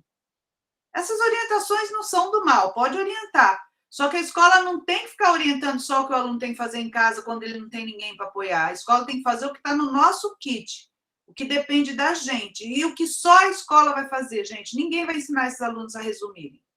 Se não a escola não ensinar, não vamos esperar. Não é uma coisa que a família vai ensinar, não é uma coisa que a igreja vai ensinar, que os amigos vão ensinar. Está no nosso kit da escola. Se a gente quer mesmo preparar bem os alunos, para os nossos alunos chegarem no ensino médio com um grau de autonomia para estudar sozinho, também para o vestibular, para fazer uma pesquisa, isso é importantíssimo, gente. Acho que é isso que a gente está querendo trazer aqui nessa discussão com vocês, né? Alguém pode comentar? Essa questão do que a gente fala, de como a gente fala, né? De tentar aproximar o que a gente está pensando, o que a gente comunica para esse aluno e o que a gente deseja que ele faça. Porque a minha Helena, que está no segundo ano, anteontem, na hora de dormir, ela falou assim, eu tenho que fazer um texto. Eu virei para ela e falei, agora, Helena? Ela falou, mãe, a professora começou assim, quando vocês chegarem em casa... Então, ela não fez no tempo que ela tinha na casa da minha mãe, porque começava quando você chegar em casa. E se ela não chegou em casa, ela não tinha que fazer o texto. Então, assim, às vezes um detalhe, né, que para a professora provavelmente ela só quis dizer após a aula. Mas aquele quando... Então, assim, fora a comunicação do todo, você ainda tem as questões individuais e como você faz para que isso atinja a maior quantidade, né? Seja para um grifo, para um texto, para o que for. Mas o quanto essa comunicação, quando você trouxe lá, né? Precisa falar que isso vai comunicar para o outro. Porque uma coisa é o que eu falo, o que eu penso e o que eu faço para mim, que é esse exercício que olha como a gente foge dele quando é pedido esse registro reflexivo. Porque eu tenho certeza que muitas pessoas estão assim, com um caderninho e com uma caneta. Fazer para mim é uma coisa. Agora eu vou ter que ler para o outro, né? Eu vou ter que comunicar para o outro. E a gente falha tanto, assim, eu, enquanto professora, tanto quando eu vou falar com o meu aluno, e às vezes colocar para ele que o que ele vai fazer também vai para o outro. Sim, eu acho que é exatamente isso. Quem assumir a condição de professor precisa necessariamente tomar muito cuidado com as comandas, né? As consignas, as comandas. As crianças levam tudo muito ao pé da letra mesmo, né? Acho que esse exemplo da Natália é ótimo. Quando você chegar em casa, então ela estava na casa da avó, não estava na casa dela, ela chegou em casa à noite, né? Então, às vezes, a coisa está muito clara e objetiva para nós, mas não está para eles. Porque como a gente planejou atividade, a gente pensou atividade, a gente já está tão engajado naquilo, só que a gente tem que lembrar que a gente tem que se deslocar do papel de professor, se deslocar, se colocar no papel do estudante e pensar como é que ele entenderia essa comanda. Né? Eu acho que essa coisa, isso não é só com criança, não, porque a forma, a linguagem que a gente usa, né? Eu não sei se eu falei aqui no primeiro encontro, mas tem um texto muito bom sobre levantamento de conhecimentos prévios, da Mirna Castedo, se não me engano, e ele abre esse texto sobre conhecimentos prévios falando sobre um estudante da EJA, que perguntou para o professor de história, na EJA, por que os judeus não gostavam de tirar fotos. E o professor de história falou, nossa, mas onde você viu isso? Ele falou, aqui no livro. Ah, é? Daí estava escrito lá que os judeus não queriam se retratar. Veja, para aquele adulto, retratar é tirar retratos, é tirar fotos, né? O professor teve uma escuta atenta, cuidadosa, pediu para ele mostrar, podia ser outro professor falar assim, para com isso, vai sentar, vai, vou começar a aula, que bobagem. Quer dizer, a gente tem que ouvir os alunos, e a linguagem que a gente usa, né, a educação é um processo de interação. Né? Qual é a interação que eu tenho com os meus sujeitos? A interação é muito mais discursiva. Né? A linguagem oral ela é muito forte. O que a gente está dizendo? O que a gente está pedindo para os estudantes? Então, eu acho que, principalmente quando a gente fala de procedimento de estudo, pessoal, que eu quero que a gente fique aqui bastante, de maneira bem objetiva para a gente, que ensinar a grifar, ensinar a anotar, ensinar a fazer um esquema, ensinar a fazer o resumo. A gente vai começar no próximo encontro a trabalhar como é que trabalha com anotação. É produzir texto também. Se a gente quer desenvolver a capacidade leitora e escritora, quando a gente está fazendo uma anotação, quando a gente está fazendo um grifo, quando a gente está fazendo um fechamento, estamos produzindo textos. E, por incrível que pareça, são textos que circulam muito mais na esfera escolar, na esfera acadêmica, e a esfera escolar não ensina. E aí fica parecendo que aprender a estudar é uma coisa inata. Tem algumas pessoas que nascem com a mente coroada, com a cabeça privilegiada. Parece que é uma coisa que vem na genética. Não vem na genética. Não é um dom, exatamente. A leitura e a escrita é uma convenção social que a humanidade criou, e os procedimentos de estudo também. Então, ninguém vai aprender a grifar, a anotar, a resumir, gente, do dia para a noite, sem que isso não seja ensinado. Né? A gente precisa ensinar, sim, esses procedimentos, porque senão os alunos não vão aprender, vão ficar igual essa turma do 7º ano, e vou falar para vocês, isso não é só na rede pública, não. Muitas escolas particulares, escolas tidas como escolas muito boas, também não ensinam seus alunos a estudar. Eu sei disso porque eu tenho trabalhado esse curso de procedimento de estudo em escolas grandes aqui de São Paulo, em Minas Gerais, no Rio de Janeiro, dado formação sobre esse tema para colégios caríssimos. E os professores também não têm o hábito de incluir nem no planejamento e nem na prática pedagógica essas ações. Eu acho que é importante aqui, e eu espero, não sei se vocês acham que é interessante, mas eu pensei em a gente ir olhando para esses cenários, alguns casos de ensino, algumas práticas de sala de aula, para a gente fazer um processo de reflexividade crítico mesmo, sabe? Como é que a gente pode ensinar esses procedimentos, considerando que a gente não aprendeu, né? Porque a maioria de todos nós fazemos isso de maneira muito intuitiva, né? A partir do que a gente, do jeito que a gente fez, porque ninguém ensinou, e não é fácil ter que ensinar para os nossos alunos coisas que a gente não aprendeu, né? É um exercício um tanto quanto complicado. Tudo bem, pessoal? Queria saber, algum comentário, alguma dúvida sobre o que a gente viu hoje? O que vocês acham? Oi, Suzana, por favor. Eu peço desculpa, vocês estão me ouvindo? Minha conexão está ruim. Algo que eu acho interessante de destacar quando você fala sobre essa questão de nós refletirmos, né, sobre a nossa prática, porque eu considero de fundamental importância esse diálogo, né, essa troca justamente por isso. E uma coisa que eu gosto sempre de fazer, né, na sala de aula, assim, ainda que eu tenha insegurança em relação a esse movimento de modificação da prática, e aos poucos, não me cobrando, né? Porque a gente, ao longo do tempo, à medida, pelo fato da gente não ter aprendido esses procedimentos e tantas outras questões também de didática, eu acredito que a gente vai fazendo conforme a gente vai tendo segurança, quando a gente vai perceber, a gente incorpora de uma maneira muito mais tranquila. E a troca, que nem todos estão falando, né, desde o marquinho, a análise da prática, um colega faz, eu tenho uma colega que, às vezes a gente trocava, eu ia na sala dela também, ela ia na minha, vamos analisar, ou então vamos fazer, deixa eu ver como você faz. Eu acho que é interessante ter essa troca, né, coordenador, pode ser coordenador, ou pode ser professor com professor, ou colega que você está no mesmo ano. Eu achei interessante, eu fiz. E não quer dizer também que eu fiz que vai dar certo, né? O que meu colega fez que também vai dar certo. Eu acho que isso também garante uma certa segurança e não angústia, né?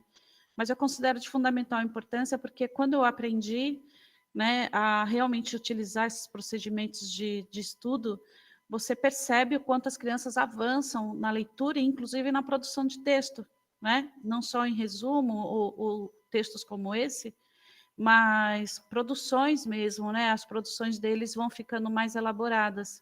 Então, eu queria destacar essa importância da gente estar sempre entendendo e compreendendo que não é de uma hora para outra que a gente modifica a nossa prática, né? Até por conta dessa questão da bagagem que a gente traz como segurança de como a gente se formou ao longo do nosso percurso como estudante, inclusive na graduação.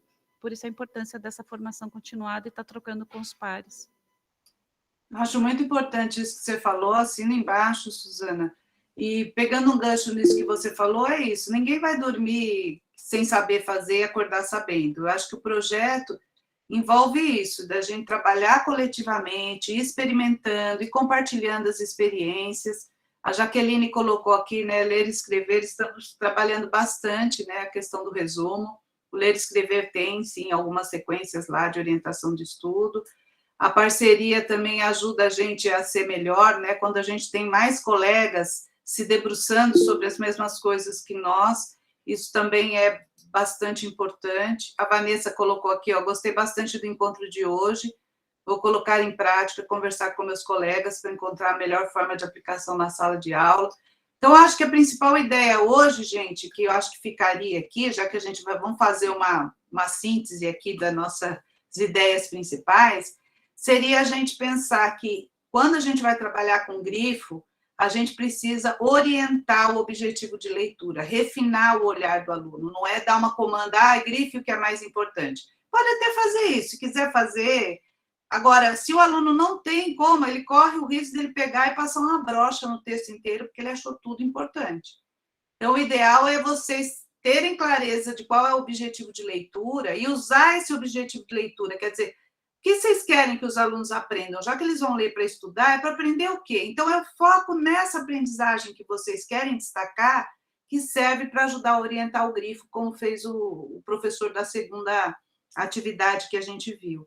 E ainda voltando um pouco no que a Suzana falou, acho que é importante a gente saber que a gente pode até nem ter muita experiência sobre orientação de estudo, mas perceber que se é uma coisa importante, então vamos começar a trabalhar, vamos experimentando algumas atividades, algumas intervenções, aos poucos a gente vai ajudando a turma a se apropriar. Porque é aquela coisa que a gente fala de leitura, quem não lê, não forma leitor. E quem não estuda, não vai formar estudante. Acho que a ideia é que a gente forme, não alunos, mas forme estudantes. Para isso, a gente precisa ampliar o grau de autonomia dos estudantes para que eles possam saber como estudar. E dependendo, inclusive, do que eles vão estudar, o procedimento de estudo mais adequado, porque às vezes eu não estudo matemática do mesmo jeito que eu vou estudar ciências, ou eu não estudo arte do mesmo jeito que eu estudaria língua portuguesa. Então, para o aluno conseguir também adequar diferentes procedimentos de estudo aos diferentes campos de conhecimento, a gente também precisa trabalhar esses referenciais com eles. Tudo bem? Pessoal, queria dizer para vocês que a pauta que a Suzana compartilhou tem um texto complementar, né? Não dá tempo, nós não vamos ficar aqui no nosso encontro lendo os textos reflexivos, mas eu gostaria muito que vocês, para o próximo encontro, dessem uma lida nesse texto da Castedo. Ela escreveu um livro também, que é um livro bem importante, que eu gosto muito, sobre ler para aprender e aprender a ler, né? E eu destaquei um texto aí para vocês fazerem a leitura, e no nosso próximo encontro a gente, depois do registro reflexivo, conversa um pouco sobre esse texto, assim a gente vai estudando junto. Tudo bem?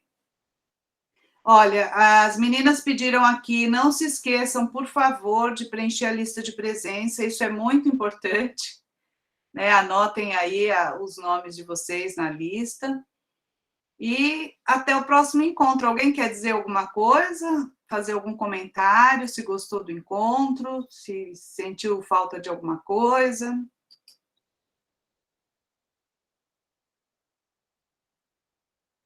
Não? Tá bom, então, pessoal. Até o próximo encontro. Cuidem-se bem. Até mais. Vou falar, né? Estava esperando o pessoal falar.